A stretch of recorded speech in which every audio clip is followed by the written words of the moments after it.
Hello बच्चों, आप सब कैसे हो। आशा है कि आप सब अच्छे होंगे। हाँ जी बच्चे, हमने मंगलवार की वीडियो के अंदर हेलन केलर चैप्टर सुनहरी धूप का रीड किया था। हेलन केलर के बारे में आप मुझे लगता है बहुत अच्छे से जानते होंगे कि ये एक ऐसी साहसी औरत थी कि जिसने अपनी परेशानी में कभी भी अपने आप को ऐसे नहीं रखा कि मेरी परेशानी है। उसने असंभव को भी संभव कर दिखाया। उसने अपनी शारीरिक विकलांगता को एक साइड पे रखते हुए दृढ़ निश्चय के साथ काम किया ताकि तभी उसी को सफलता मिली। तो हेलन केलर के बारे में हम ये कह सकते हैं कि अपनी धुन के पक्के, लगनशील व साहसी मनुष्य अपनी शारीरिक विकलांगता को अपना रास्ता बाधित नहीं करने देते। वे अपने दृढ़ निश्चय से अपनी कमजोरियों पर विजय प्राप्त करते हैं और विश्व के लिए एक मिसाल बन जाते हैं।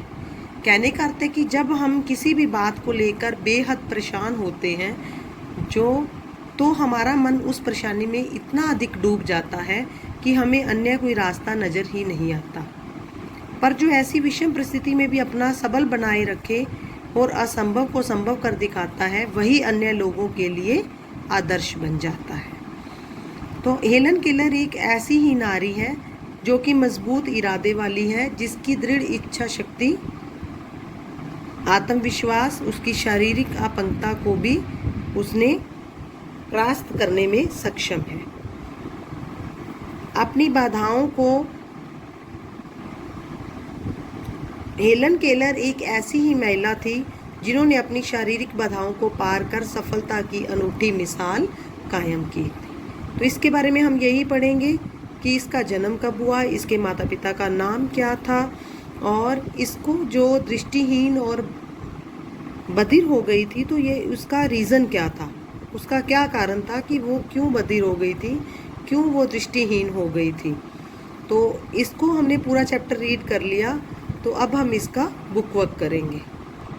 हाँ जी बच्चे, अभ्यास कार्य के अंदर हम सबसे पहले करेंगे शब्दार्थ। शब्दार्थ में विषम, कठिन, इच्छा शक्ति, किसी काम को मन के अनुकूल करने की शक्ति, परास्त करना, हराना, दृष्टिहीन, जो देख नहीं सकता, क्षीण, कमज़ोर, भ्रमण, घूमना, बदौलत, के कारण, सबल, सहारा, अपंगता, विकलांगता, अनूठी, अद्भुत, बधिर, जो सुन नहीं सकता, अनुरोध, आग्रह या निवेदन करना, स्वावलंबी, आत्मनिर्भर, व्यस्त, ध्वस्त, नष्ट।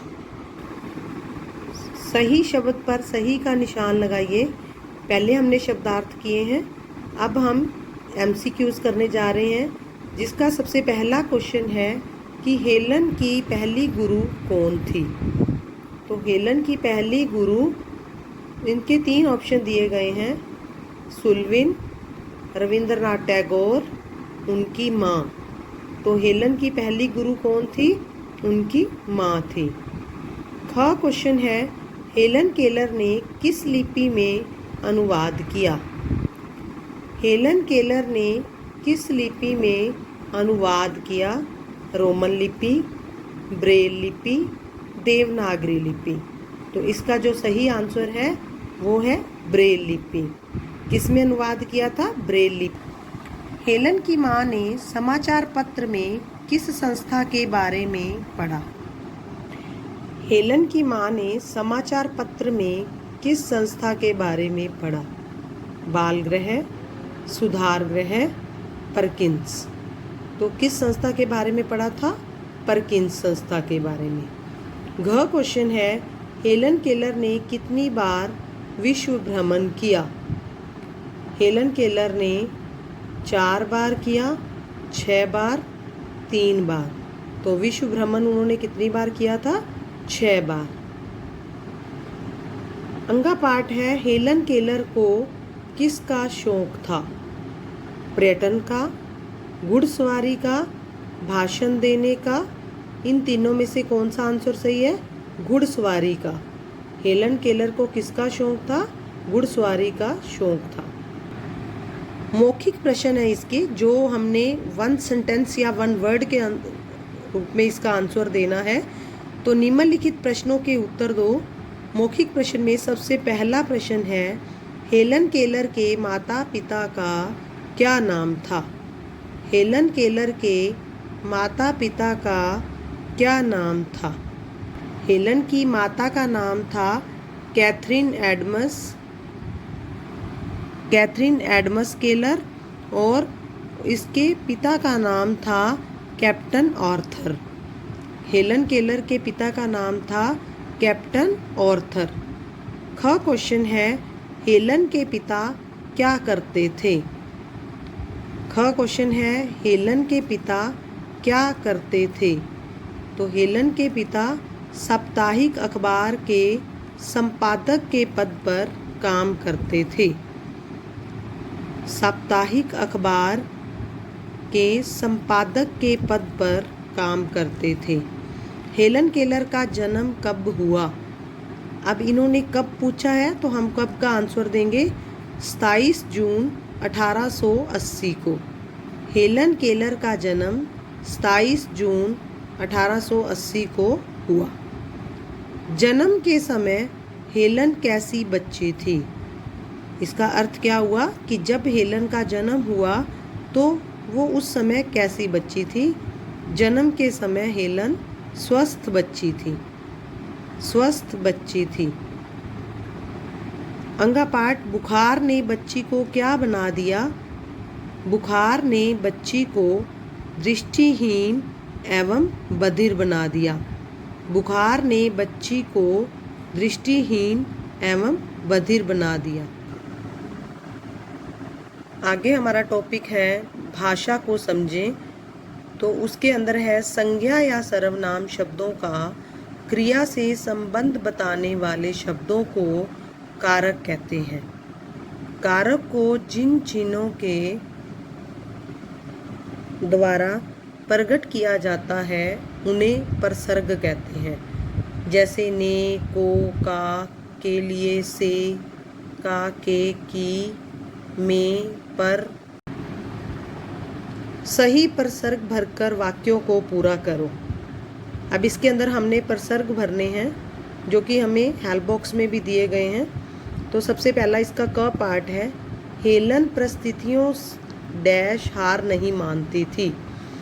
हेलन परिस्थितियों से हार नहीं मानती थी। ख पार्ट है, हेलन डैश चाय पार्टी डैश आयोजन किया। हेलन ने चाय पार्टी का आयोजन किया। ग इसका जो आएगा, इन वाक्यों को हम पूरा करेंगे। एनी डैश हेलन डैश प्रशिक्षित किया। तो इसका आंसर आएगा, एनी ने हेलन को प्रशिक्षित किया। एनी ने हेलन को प्रशिक्षित किया। घ पाठ है, ध्वस्त संसार सुख डैश रोशनी डैश आबाद हो सकता है। ध्वस्त संसार सुख में रोशनी से आबाद हो सकता है। अंगा पाठ है, हेलन डैश संरक्षिका एनी सुल्विन बनी। हेलन की संरक्षिका एनी सुल्विन बनी। च पाठ है, उन्होंने अपनी कमजोरियों डैश विजय प्राप्त की। उन्होंने अपनी कमजोरियों पर विजय प्राप्त की। उन्होंने अपनी कमजोरियों पर विजय प्राप्त की। अब आगे है कि उदाहरण अनुसार र के रूप वाले 3 अन्य शब्द लिखो। ये अपना क्रिएटिव माइंड लगाकर बच्चे आपने खुद से इसके शब्द बनाने हैं, लेकिन जो मैंने बनाए हैं वो मैंने इसके अंदर लिख रखे हैं। पहले हमने सिंपल र का यूज़ करना है, नज़र, बधिर। तो इसके अंदर आप क्या लिखोगे? कमर, संसार, कमर, संसार और अहंकार। दूसरा है वर्ष, धैर्य। ये सिर के ऊपर र है तो इसको हम शौर्य, मर्ज, शौर्य, मर्ज, कर्ज, वर्ण, वर्णमाला, ये चीज़ें हम इसमें दे सकते हैं। फिर प के पैर में र है प्रतिक्रिया, प्रेम। तो प्रत्यय, प्रत्येक और प्रयत्न। प्रत्यय, प्रत्येक, प्रयत्न, ये इसके एग्जाम्पल होंगे। आप इसको बना सकते हो और अपनी तरफ से भी आप अपने नए शब्द बना सकते हो। Truck, drum. अब ट के पैर में र और ड के पैर में र, तो इसका हम बना सकते हैं ट्रम्प, ट्रेनिंग, ट्रेनर। कुछ और आपके दिमाग में हो तो आप उससे भी बढ़िया बना सकते हो। अगला हमारा भाषा को समझे में टॉपिक है प्रत्यय। बच्चे, अगर उपसर्ग और प्रत्यय का आपको डेफिनेशन पता है तो ये कुछ भी मुश्किल नहीं है। जो शब्दांश किसी शब्द के अंत में लगकर उसमें परिवर्तन या विशेषता उत्पन्न करते हैं उन्हें प्रत्यय कहते हैं। जैसे क्रोध शब्द है, लेकिन अगर पीछे बड़ी ई लगा दी जाए क्रोधी, तो वो प्रत्यय बन जाएगा। तो इस तरीके से जो शब्दांश के अंत में लगकर उसमें विशेषता लाते हैं या कोई नया शब्द निर्माण करते हैं उन्हें हम प्रत्यय कहते हैं। प्रत्यय लगाकर नए शब्द बनाओ। लिख प्लस आवट, तो हम क्या लिखेंगे? लिखावट। लिख प्लस आवट, लिखावट। स्त्री प्लस त्व, स्त्री प्लस त्व, स्त्रीत्व। स्त्री प्लस तव, स्त्रीत्व। कहानी प्लस कार, कहानीकार। कहानी प्लस कार, कहानीकार। मूल प्लस इक, मौलिक। मूल प्लस इक, मौलिक। गुण प्लस वती, गुणवती। गुण प्लस वती, गुणवती। बुद्धि, बुद्धि प्लस मान, बुद्धिमान। लेख प्लस अक, लेखक। लेख प्लस अक, लेखक। पढ़ प्लस आकू, पढ़ाकू। पढ़ प्लस आकू, पढ़ाकू। हमारा लास्ट टॉपिक है इस चैप्टर का, बुक का अभ्यास कार्य का। निम्नलिखित शब्दों में संज्ञा का कौन सा भेद है? बच्चे, अगर आपने संज्ञा कर रखी है, उसके भेद अच्छे से कर रखे हैं, तो ये आपके लिए बहुत आसान है।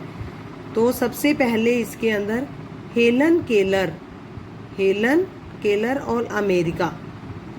हेलन और अमेरिका दिया हुआ है, तो आपको भेद दिए गए हैं व्यक्तिवाचक, जातिवाचक और भाववाचक।